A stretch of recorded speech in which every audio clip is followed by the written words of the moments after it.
Hi, I'm Dr. Angela Krishen, and I'm with University of Nevada, Las Vegas, presenting a paper with Dr. Ori Berezan, California State University, Dominguez Hills, Dr. Shoya Agarwal, University of Central Florida, Orlando, Kachen, MS, University of Illinois at Chicago, and a PhD student. The title is Affective Commitment Recipes for Wine Clubs, Value Goes Beyond the Vine. We begin with Ralph Waldo Emerson. Give me wine to wash me clean of the weather stains of cares.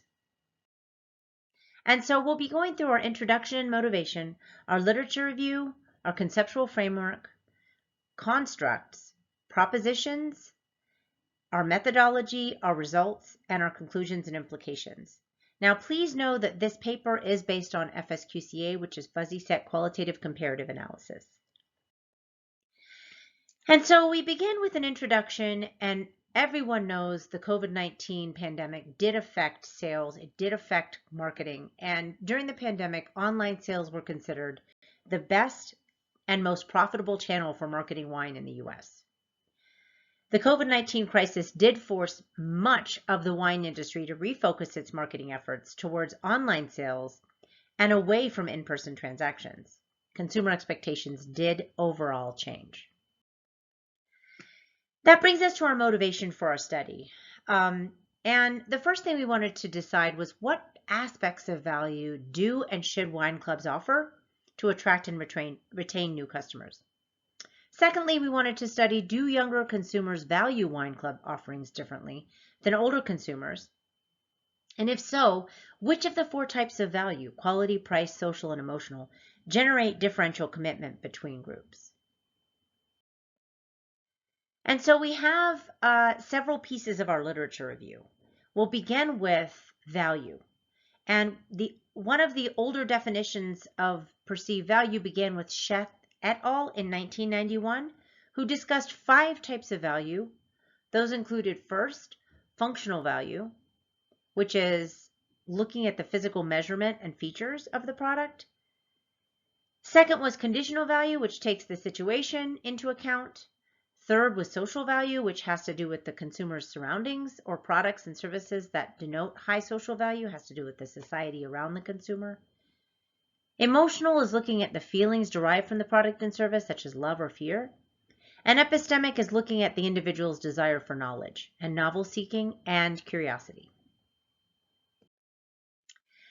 The second piece of our literature review is affective commitment.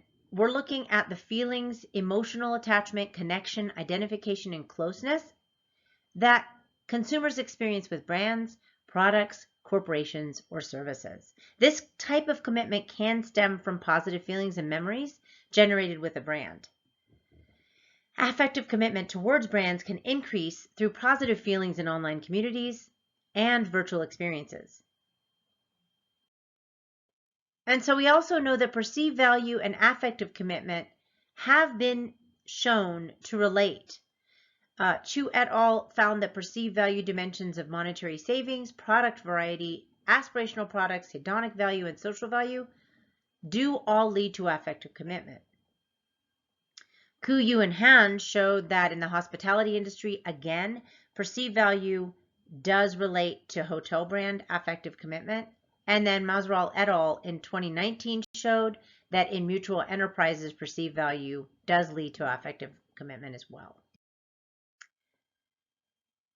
We also know that wine clubs can be seen as hedonic memberships.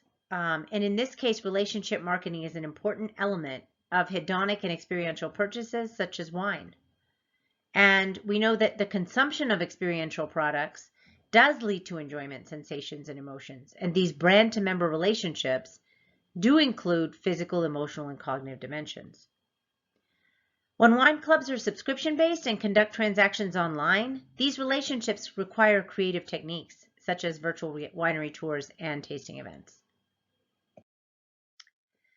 And lastly, in our literature review, we know that there are age differences in perceived value. For older consumers, they often rely on heuristics and schema-based processing because they need to reduce their cognitive load.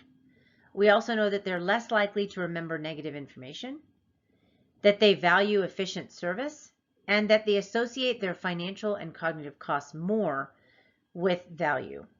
We also know that younger consumers, they are willing to expend more cognitive effort processing information. They do gather information from a larger array of resources when they're making decisions.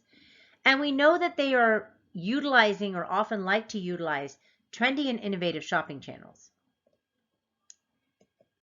And so that brings us to our conceptual framework, which, as you can see, basically says that we've got these different types of value and that we expect them to relate to affective commitment. The constructs, I'm hoping that you can look at the slides later because I realize there's a lot of information here, but what we wanted to show you here was, one, all of them were reliable when we did our testing. And secondly, they are all pre-tested constructs. We got our construct for perceived value from Walsh, Shu, and Hassan, and we got our affective commitment from Harrison Walker. So they are tested constructs. That brings us to our propositions. Our first one being that quality, emotional, price, and social value are all ingredients for affective commitment towards wine clubs. And as you can see, we've kind of put the formula here for you. If we were face-to-face in person, I would be able to do this, so I'm going to do it right now. Cheers, everyone. I hope that you enjoy your wine later in the day, but I had to tell you, I've got a glass sitting here right now just so that you can see that it is evening here in Las Vegas, and we're enjoying talking about wine with you. So our second proposition is that for consumers over 40, quality and social value are more important than price and emotional value. And for consumers 40 and under, price and emotional value are more important than quality and social value. So this is what we expect to happen. We essentially collected a sample of 269 participants. They were 136 of them were 40 years and younger, and 133 of them were over 40 years of age. And you can see we have a pretty nice spread of demographics. They were all United States-based consumers. We utilized a market research panel-based sampling technique, and the online survey captured the responses directly from subjects who are either current wine club members or interested in becoming members of wine clubs. And so, as you can see in our methodology, we are going to go through these outcomes at the piece by piece. So let's begin with Proposition 1. Our findings for Proposition 1 showed ultimately that quality and functional value and social value are the primary drivers of affective commitment to wine clubs. So essentially what we found was, of the 4 that we were originally interested in, the primary ones were quality/functional value and social value.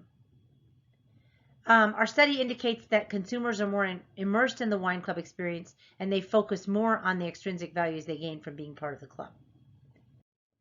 With Proposition 2, I'm breaking it down by older and younger consumers. So for the older consumers, we know that perceived value for a brand increases the psychological sense of brand community in elderly consumers. And we know that consumers who are 40 and above gain affective commitment when they experience either quality value or price value in combination with social value. So you can kind of see in the formula that it's quality and social value or price and social value for the older consumers. For the younger consumers, we know that quality, price, and social value are all key ingredients to affective commitment for consumers who are 40 and under. And so all 3 of these, quality, price, and social value, did show up to be important for these younger consumers. Now, please note that the absence of emotional value as a necessary ingredient for affective commitment seems to be consistent with our focus on membership in the community experience of a wine club. And we'll talk about that a little bit more in our remaining time, which again, I'm keeping to the 15 minutes. So forgive me. I know that I'm going relatively fast here, but it's important to me that I don't go over my time. All right, so in conclusion, we know that for all age categories, social value is an important ingredient for recipes for affective commitment. Even though wine is a hedonic product, when packaged as part of a wine club experience, the service and community aspects become highlighted. And as such, the social and functional values outweigh the emotional and value for money aspects. So let's stop here for a minute and think a little bit more about our findings. The first thing I want to point out here is that our findings showed that emotional value did not come into play for either our under 40 cohort, our over 40 cohort, or our entire sample.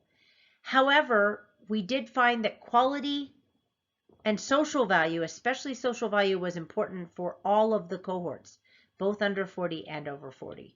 So the most important takeaway here is social value is an important ingredient. There's implications here as well. The first thing is that wine clubs may be at a greater risk of losing younger consumers than older ones, given their research capacity. So let's stop and think again about this. Because younger consumers are looking for more information online, because they are spending more time and cognitive resources learning and searching online, they are more likely to find other choices and therefore are more likely to do brand switching. And so the important implication of that is younger consumers have a lower need for interaction.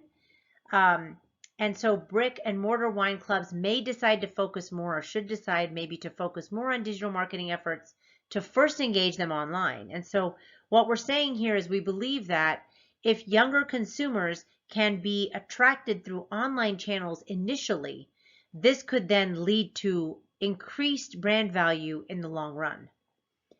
The second or last piece I wanted to say on this was that the mere self-identification of being a club member seems to provide social value. What we found in our data, and we will continue to work on this topic, but what we found in our data is that the most important ingredient here with wine clubs is the club.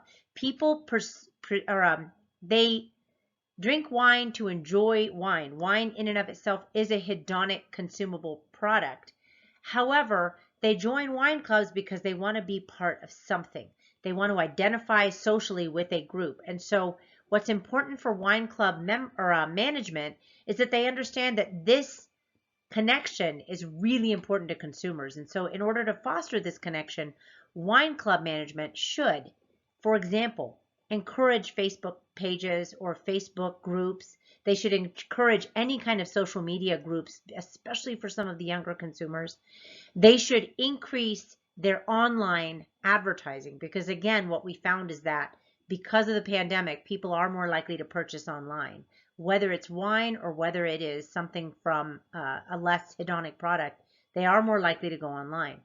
And so the biggest takeaways of our research were social value is the most important value here, and that what we find again is that younger consumers require multiple types of value in order to move forward with their purchases of wine.